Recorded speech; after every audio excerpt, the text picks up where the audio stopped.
मुळामध्ये ही जी जमीन आहे ही 23 वर्षापूर्वी खाजगी रीतीने बाजार भरावाने त्या कालखंडात जो बाजारभाव होता त्याप्रमाणे खरेदी केलेली आहे. ही काही कारखान्याच्या नावावर नाही आहे, ती व्यक्तिगत खरेदी केलेली आहे. आणि यामध्ये 23 वर्षानंतर 2 शेतकरी या ठिकाणी पुढे येतात आणि माझ्यावर आरोप करतात. म्हणजे हा जो बनाव आहे त्यांनी का त्या कालखंडामध्ये खरेदी केली, रजिस्ट्रारकडे आले, कुठला साखर कारखाना, कुठलं त्या कालखंडामध्ये साखर कारखाना विषय नव्हता. त्या ठिकाणी एक वायनरी म्हणजे काहीतरी काढण्याचा विचार त्या संदर्भामध्ये होता. पण साखर कारखानाच काढायचा असता तर ती जमीन साखर कारखान्याच्या नावे लागली असती.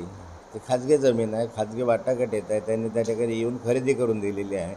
त्यामुळे बळकवण्याचा आणि हडकवण्याचा प्रश्नच नाही. आणि बाकीच्या शेतकऱ्यांचं कुठलंही ऑब्जेक्शन नसताना 23 वर्षानंतर हे शेतकरी अचानक कसे काय उगवले?